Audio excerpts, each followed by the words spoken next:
Hey, it's Terrie Carr, and this is What's Happened Since Happens. I am with my old friend. I'm always so happy to see his face. I'm so happy to see the updated tattoos. It's like always great to get to hang with Chris Daughtry. Just amazing. I call you the force of nature that is Chris Daughtry. I know what's Oh, thank happened you. to you since Happens. Uh, you were at the Happens convention in 2023. Mhm. Yes. Okay. Sold out tours, multiple radio number ones. It just has not stopped for you. Number one, do you ever get tired? And number two, do you remember the last, I'm not going to say 2 years, but I'm going to say 5 years? I I remember them in clips, like mini clips in my head. I don't remember all of it. Sometimes I go through my phone and I look at pictures and I'm like, it's been that long, like my brain and time, like it does. I don't have a concept of time really because everything just seems to always be going. And well, I mean, it obviously is, but it feels like a fever dream sometimes.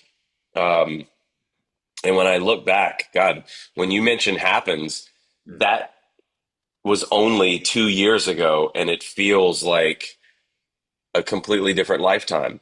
Like in my brain when I remember it, because so much happens so fast and has happened since then that it feels like more time has gone by, if And that you makes sense. are, look, you're And back with, and I got a new paint job. you got a new paint job, you got a new record, Shock to the Yeah. System Part 2, which Yeah, Shock to the is, System Part 1 wasn't even out then. no, was it conceptualized in your mind? You hadn't been We in the had just studio we had yet? just released we had just released Separate Ways. So yeah, we hadn't even started Part 1 yet. Like Right. that's how yeah. But you don't So stop. You have not stopped. You have not stopped since COVID. You and I reconnected, I think, during mhm. COVID, Yeah. and you were doing virtual things. You were getting back in. You were relaunching yourself into the rock world, and you have not stopped. You are, like I said, a force of nature that just keeps going. We've got seven new tunes on this collection. Artificial and Pieces both went to number one at Rock Radio on Shock One.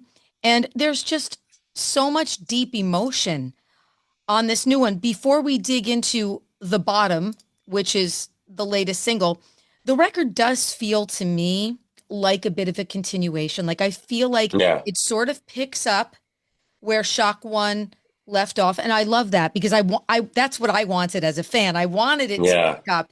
to pick up there. Were they all written, in a No. pretty? No, it took longer. It the part some of these songs were started before we even tracked Artificial or Pieces. I mean, some of, Wow. Antidote had already been started. Razor had already been started. Um, the Bottom was like three or four different songs that turned into what it is. So, as a matter of fact, The Bottom started as a song that Elvio, our keyboard player, and his writing partner Johnny Cummings, who co-wrote "Heavy as the Crown" and "The Dam," we had a song that we started before "Dearly Beloved," and that was the impetus of what has now become "The Bottom." And it had turned into two different songs in between then. And we took a line that Scott and I were working on another song, "Climb My Way Back from the Bottom," and it became so it's interesting how some of these songs just kind of morphed into what they became, um, based on song starts from a few years ago, and how they needed to kind of mature and marinate in the soup, so to speak, and become what they became. And Terrified, Elvio and I started this song back, in 2022 when we did Wow. Download Fest, but it sounds absolutely nothing like that song then. But it was the idea of it came from seeing Korn, play in front of 90,000 people, and uh, we were seeing all 90,000 people jumping, and we were like, we need a song that does that. Yeah. And that was kind of what started the idea of Terrified. And then it wasn't until Scott came in with a track that matched the energy and the title and the idea that had already been working on, that it became what it became. So, when we went into part two, it was like, I don't even know where to start after part one. Like, I don't know. Like, we didn't know, like, there was no clear direction. Like, we've got these song starts. Like, where do we go? And the first fresh thing that came out of it was The Day I Die. Wow. And that set the tone for everything else. Yeah, for the emotion of It, the record. I am so yeah. excited too. You mentioned Scott. That would be Scott Stevens. Yes. I just love him. I spoke to him like a couple of weeks ago. He's just the best. I just love him. He's Yeah. just a good person too, and he's such a super talent, amazing songwriter. He's just a crafter of sound. And you mentioned Elvio.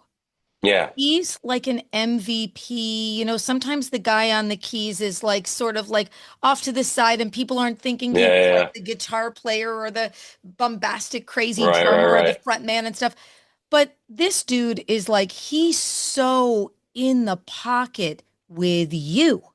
Yeah. Yeah. Yeah. Unsung hero. He's a really, really talented songwriter and musician in general. And we've created a lot on this record together, and um, yeah, it was a really great experience. Once The Day I Die, kind of set the tone. We knew the direction, and it was between that and The Bottom and Razor, it had this like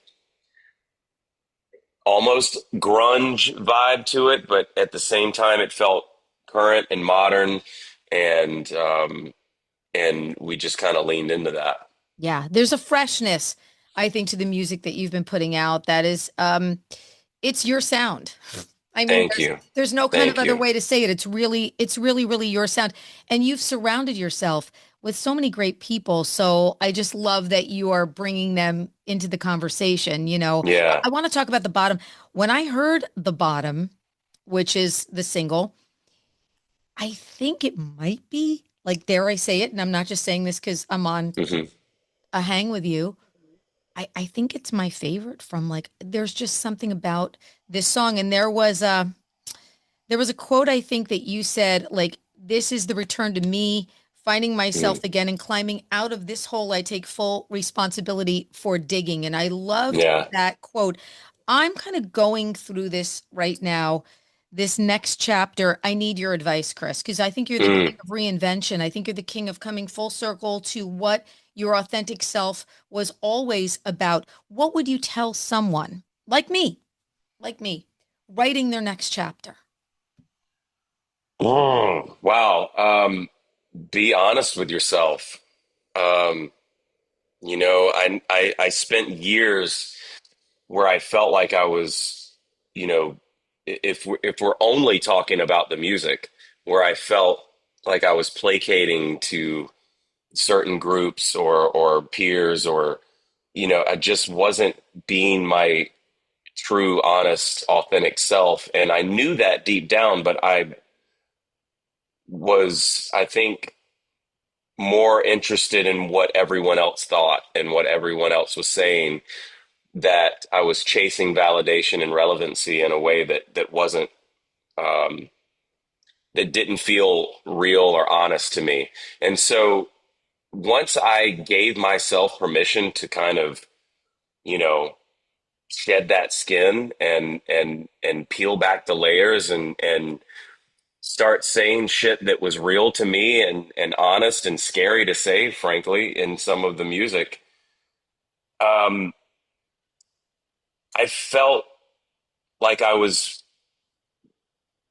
living my purpose again, and I felt like I was, you know, doing exactly what I was supposed to be doing. And um, that was before there were number ones or you know, this was without knowing if rock radio was even going to accept me again. You know what I mean? This was like this could absolutely blow up in my face, but I have to be honest and true to myself, or else I'm going to live a life of regret. And um, I felt like everything up to that point had informed where I was and informed where I needed to go. And go, well, I definitely know how I felt when I was doing this, and that isn't working. So I need to, not really give a shit about what anyone thinks about it, because I my go-to was like, what do you think of this? What do you think? And I would base my own feelings about it on whatever that reaction was, as opposed to, actually, I don't really care what you think. This is the shit. You Yeah. know what I mean? Like, I this is think and be genuinely excited. Yeah. knowing your value is always one of the hardest things to do. Hmm. When you feel that you are, I always hashtag things, know your value. I wish I could live by the things I hashtag sometimes, but Yeah. it really is Don't we true. all? Yeah, you do. You know what your value is, but it's always so hard to step sort of out of kind of, look, here's what I have. Because I remember when you sent me this. Ta-da! I'm always drinking. Queen of rock. I'm always drinking out of my Queens of Rock because you've always been so supportive to women in rock, whether we were female programmers or women that were vocalists or women that were, whatever women were trudging to do. And, Mm, and we, no doubt about it, we need that help from certainly from people like Chris Daughtry. So thank you so much. mm. I'm always, I wish there was vodka in this today, but it's just water, just plain old water. So, you've been in a very creative period for a while, but you don't stop touring. You Yeah. never stop touring. And I have seen you at acoustic things that we've done. And I've talked to people who have worked with you. You are such a freaking perfectionist. And I've seen you behind the scenes. Let me tell you, people, for those of you listening, Chris is the guy who wants to give you everything plus, plus, plus, plus, plus. You don't scrimp on shit. You want to make sure everybody gets the full experience. You are the dude. I've never seen anyone so committed to making sure that they bring that to the fans. So this does not stop. And I wanted to make sure that I put that out there. And you're touring. I mean, look, October 1st picks it up again. You're going through mid-November.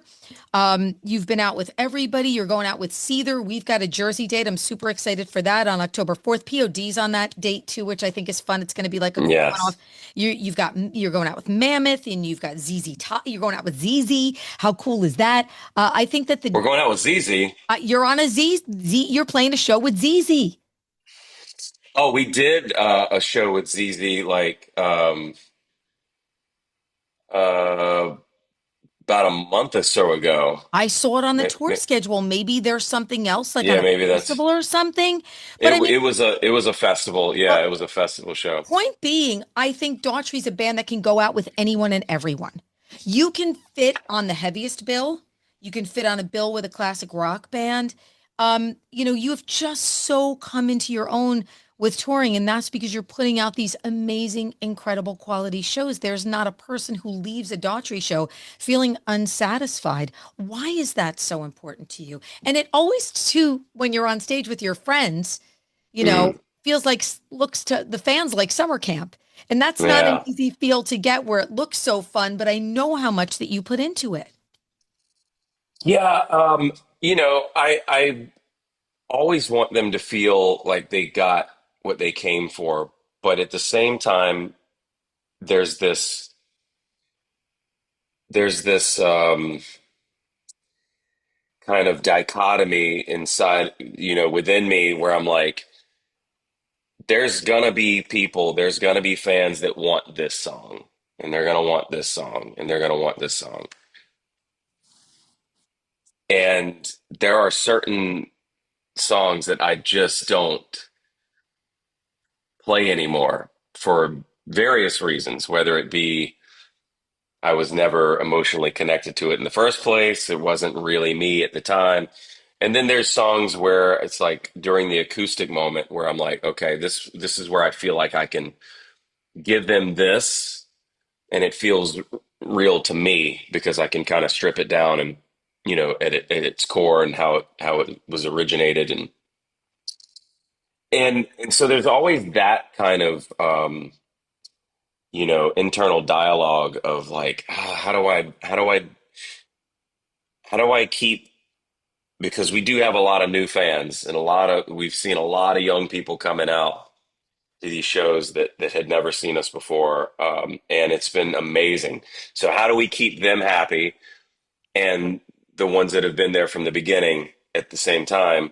Um, there's certainly a balance, and we're never going to always play everybody's favorite song, and that's just the nature of the beast. And but I do want them. It's kind of like we want to give them what they didn't realize they wanted. You know what I mean? I love We that. want we want them to go. I was kind of hoping for this, but I'm really glad I got that instead. You That's the know? way you get new fans. Chris Daughtry, Yeah. I love you so much. I thank you so much for spending some time with me.